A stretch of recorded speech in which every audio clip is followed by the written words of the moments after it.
Approximately 24,000 kids will spend tonight in a New York City homeless shelter. Many other children without permanent housing sleep in cars, hotels, or sofas of friends and extended family. When they wake up, they have to find their way to school.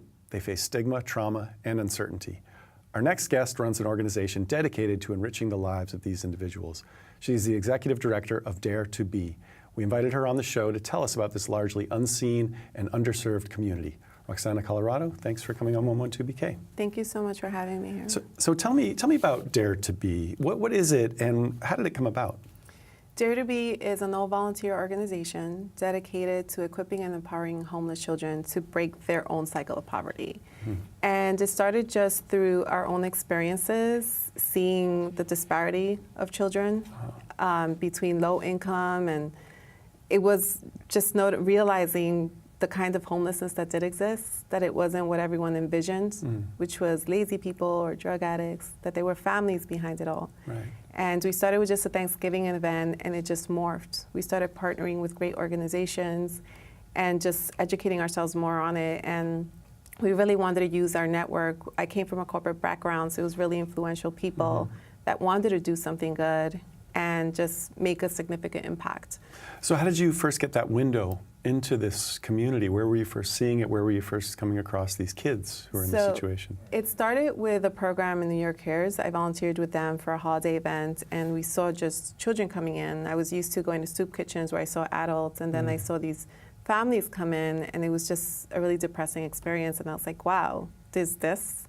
And we just sought out to get more educated, so we started partnering with organizations in the Bronx and Brooklyn. Wow, so the numbers are pretty shocking. I saw an article that said last year, it was a statistic that about 1 in 10 students in the city had spent time in temporary housing during that school year. Nearly 24,000 every night spend time in a shelter. But this is a population that's unseen. We don't really recognize it, like you said, until maybe they come into a shelter. Tell me about the breadth of this problem and this issue. It's really huge. So, like you said, you have about 24,000 sleeping in New York City shelters tonight, but you have 100,000 homeless children enrolled in New York City schools. Wow. So, really? Because right now, those statistics are just children sleeping in municipal shelters. But like you mentioned earlier, they're scattered everywhere. Doubled up housing, which means they're living with family members or friends. It could be 8, 10 people living in one bedroom apartment. Right, so maybe can you define homelessness? Because maybe that's where we get into these numbers and get a better understanding for what it means to either live in temporary housing, be without a home, be, in a... So it starts in different ways. So the typical homelessness that people understand are the ones in the streets, the ones that you see, which are very different. Then you have the ones that are in motel units. Motel units are just where people go to temporarily. You have also the situations where there may be a domestic violence situation and they're put into these temporary shelters. Then separately, you have transitional housing, which is where we work in. Transitional housing allows us to work longer term with children versus motels where they may be there 1 night, 1 week. Transitional housing is meant for the families to stay at least 1 year. Wow. So that allows us to do a full developmental program with the kids for at least a year. But in reality, these kids are there for 2 years, 3 years. A group of our kids that just finally left last year were there for about 4 or 5 years. Right. So it's for really long periods of time. I remember when I first started hearing about this issue and started to think about the number of kids who were enrolled in city schools who were coming from temporary housing or from shelters and places like that, and thinking about the unimaginable challenges that they face. I remember hearing something about, going back and how do they find a quiet space to do their homework. I mean, what kinds of things have you encountered, or are you seeing in your work? So a big thing that people don't realize about homeless children is that they're at a huge disadvantage. So first of all, they're going through so much bureaucracy. So in general, homeless children are missing out 20 days of school. Wow. In general, just because... 20 days of school year. 20 days, yep, in the school year. And that's because they're actually required to attend the meetings that they have to go through in order to apply for housing. Even for required shelter. to attend the meetings with their parents? Yes. Or if they're not with their parents? Are there some instances where they're not with their parents? They have to go with their parents. So the parent can't apply for things without the child being there, which is really crazy when you think about it. Like, these kids need to be in school, right? But they have to go through this whole bureaucracy. So a parent could go from one place to the next trying to apply for some sort of support. they'll have to apply more than once, sometimes 3 times, to be able to get into a temporary housing, the transitional homes that we work in. Do you know, is it because they just need to prove that they have these kids if they're trying to get services for their entire family, that the city wants to see a demonstration that they indeed have a family? We're still being educated on that piece, but my understanding is that things aren't streamlined.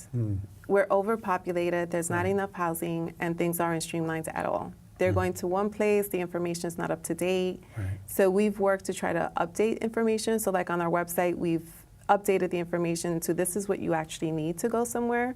But it makes it really tough for people just because they don't have the right information. So that alone is a big issue. But it's just, then you have on top of that the kids are losing more school days because they're also being suspended. They're going through so much bureaucracy. They deal with so many different people. In the shelter alone, the children are known by number and not by name. Wow. So that creates an identity issue as well. So being suspended because of discipline issues. Right. Because now they're going through so much change. They've been uprooted. They were moved from their neighborhood where they had their friends, their family, you know, and now they're in new locations where they don't know anyone. Some of the kids are being bullied. But you would guess the school administrators would know the status of these students. Is there any sort of special consideration for them because of what they're going through in the schools? Technically, they're not supposed to know which children are homeless so that they're not stereotyped. But in the cases that they do know, the teachers do try to help. But it becomes very challenging because there's only so much you could do. As it is, teachers are already having to put out their own pockets to help with children with school. Right. So, and some of the schools don't have the capacity to handle it. Some of the schools have a lot more homeless children than other schools do. So it becomes just like a big numbers issue, and do we have enough resources to cater to this one child? Right. There's also a big disconnect between the children going from one school to the next, because when they move, they lose their school as well, because now it may be too far. Some parents try to keep them in it, but it's not possible all the time. I mean, so talk to me about the age range of these kids. It was about, that you work with, about 4 to 15 years? Is that, right. okay. So our age group is 5 to 17, but ideally most of our kids have been 4 to 15. Wow. I have a 4-year-old who is always asking for play dates with his classmates. He's at pre-K right now.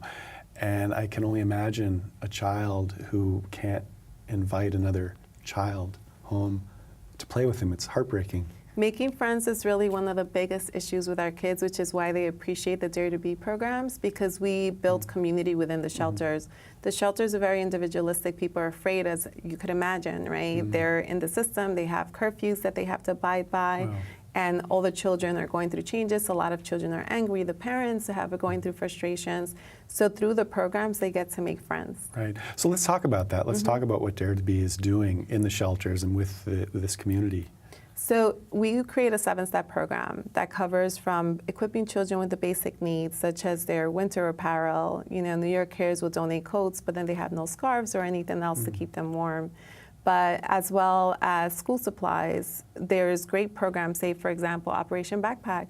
They give them great starter packs, but then what happens to the kids the rest of the year? It's not sustainable. So we give them these opportunities.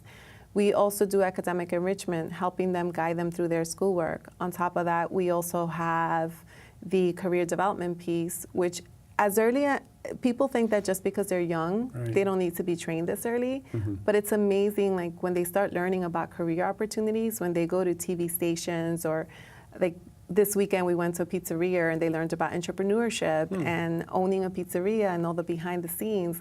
It gives them the opportunity to see that they don't just have to amount to be what they see, YouTube stars or you know, whatever social media is driving at the point, or celebrities, baking, celebrity shows like bakers or anything like that. So, well, is it too early, or can you tell us about any success stories that you guys have had? It's amazing. One of our most incredible stories is we had a 12-year-old who had been with us for a while. So when he turned 14, he got into the career development piece where he learned about work ethics, interview skills, and all that great stuff. And we ended up going to a career tour with the Statue of Liberty, and he got a job there. Oh, wow. And so they gave him a summer job along with one of our other kids. And in that summer job, it went from 2 weeks, they extended it to 6 weeks, then 8 weeks. They were just so impressed with their work ethics. Oh, wow. And then they ended up opening a full-time opportunity where they were able to share it and do it part-time until they graduated. Wow, that's amazing. And that was huge, because not only was it amazing for them thinking that they didn't have this opportunity, but then it influenced the parents and the siblings to step it up. as well. And that was just amazing. And thanks to his extra income, they were able to finally move out the shelter. Oh, wow, fantastic. Well, so in the very short time that we have left, can you tell me what can people do who may want to get involved, who might want to volunteer, donate, contribute in whatever way to Dare2B?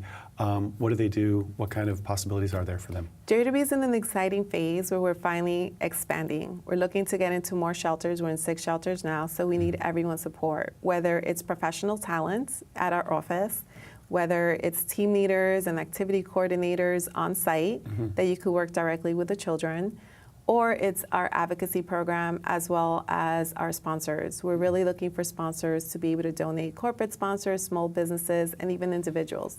So where would you direct people to go if they're interested in some of these opportunities? Definitely to our website, Dare2BNYC. Okay, great. Well, thank you so much, Roxana, for coming in and telling us about this important work. And we'll look forward to having you back sometime. Thank you so much. Okay, thanks.